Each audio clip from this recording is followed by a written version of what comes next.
Hey guys, this is a happy day. The crew and I are heading out on the Rosborough, but this is the first boating day of the season.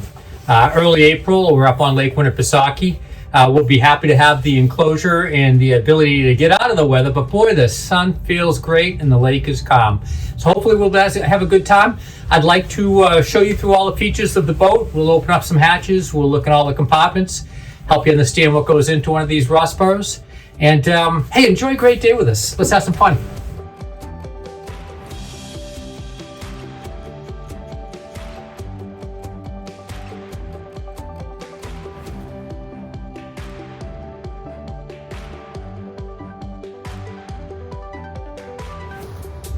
The Rosborough 246 has long been my favorite. It's a heavy hull, robustly built. No coring whatsoever in the hull. This is going to feel like a small ship when you're underway.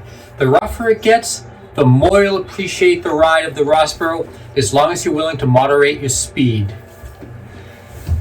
I feel the layout in the Rosborough RF 246 is near perfect. And what I mean by that is so many boats have too big a cockpit yet too small a cabin.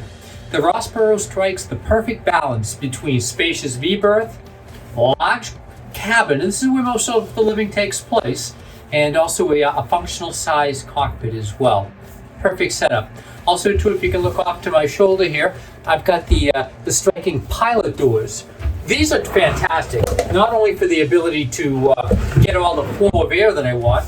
I'm reminded of a trip I did to Boston a year or so ago. I had a strong port side breeze, but I still wanted good airflow. I simply closed the port side pilot door. I had all the air I wanted without taking any water in because of the rough day. Also too, I'm handling my lines and fenders from inside the boat. No need to tiptoe up the gunnels, no need to get up on the bow. I can place my fenders and get my spring line set.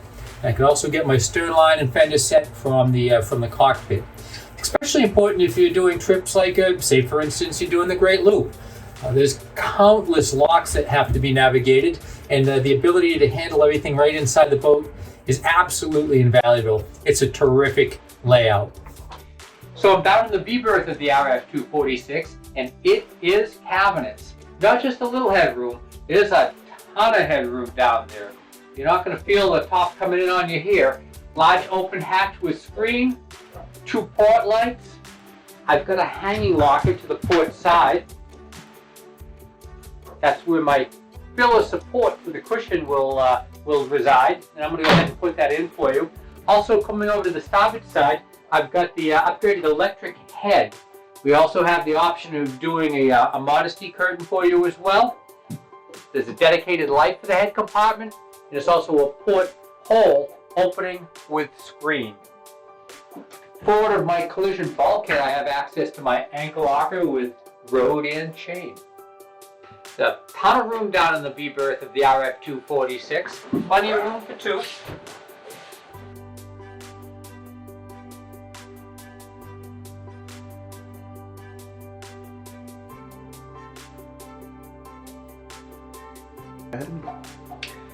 We're in the Halifax model. They all share the same common hull. However, the Halifax is identified by the port side settee and large starboard side galley.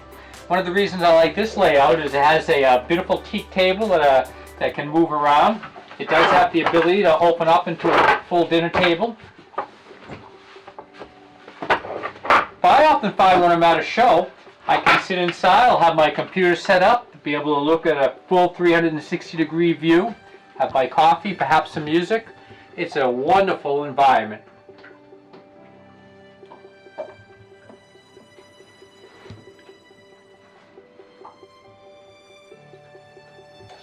This particular model highlights our optional teak interior package. I love the warmness of the wood that it offers to the interior of the boat. Standard would be a gel coat finish. We are getting more and more requests for the teak, and it is oiled, it's not varnished unless you requested it, so it should be low maintenance.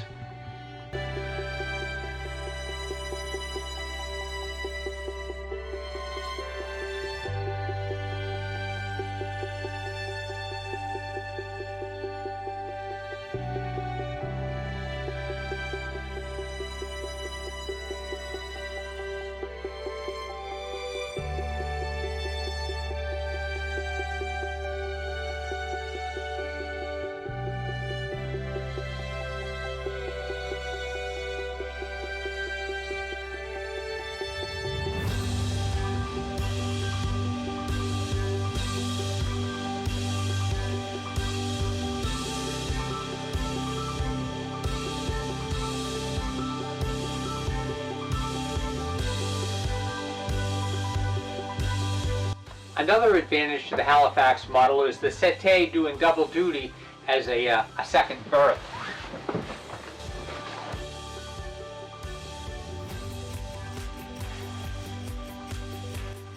Also, you can never have too much storage in a small craft. This one's got a ton of room underneath the settee. Got access to 2 different hatches. Also, aluminum footrests. The galley on the RF246 is large and functional.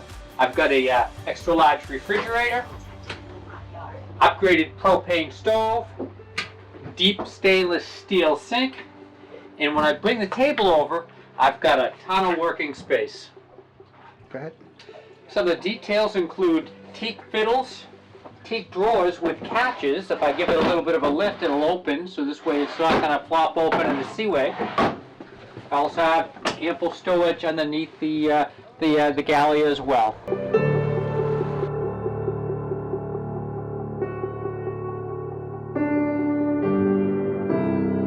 To add to your convenience, we've got both 12-volt and USB ports right at the galley. And I should point out that all the opening windows offer screens.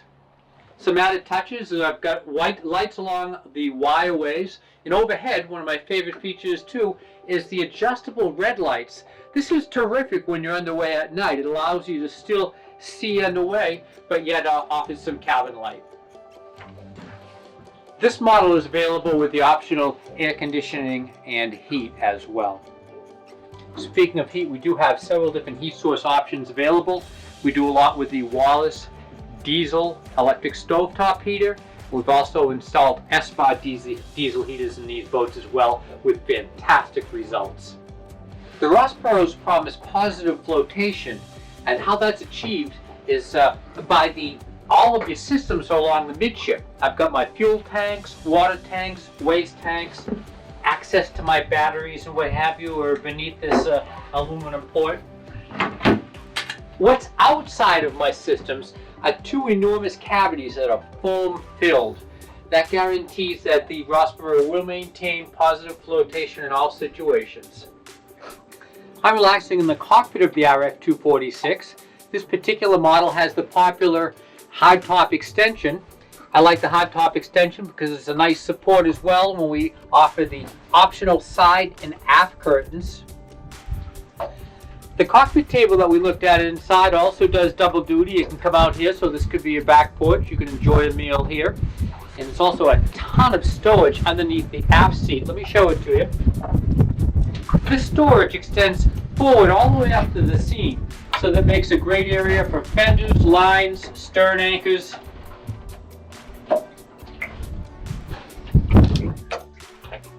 A couple other noteworthy options. This boat's equipped with the optional cockpit shower. That's both hot and cold water. Also, there's stowage available underneath the seat boxes. And on this particular model with that propane stove upgrade, I've got my propane tank easily at hand. Easy access is afforded with the optional walk-through transom, and it walks us through to the engine bracket. And, on the back, I've got the optional Honda 200 horsepower engine, which I believe to be the perfect pairing for this model.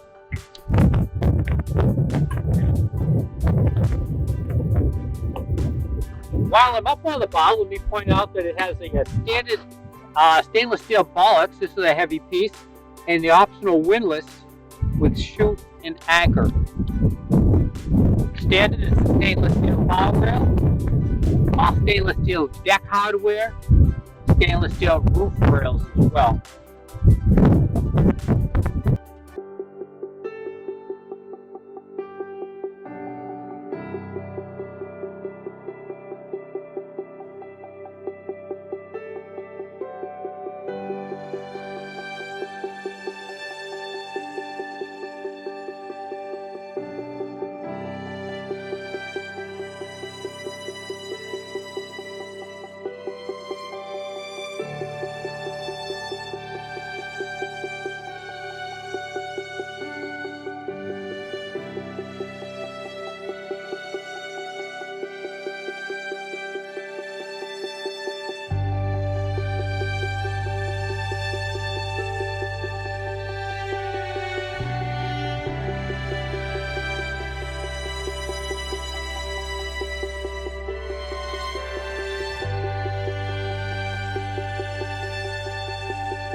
When I'm aboard the Rosborough, it makes me feel of an adventure. We've enjoyed the day out here on Winnipesaukee. However, it speaks of distant cruising, whether it be the coast of Maine, the Chesapeake Bay, or beyond. The ability to run down the highway with a Rossi in tow and then launch over to the Bahamas, Southeast Alaska, it just lets the imagination run wild.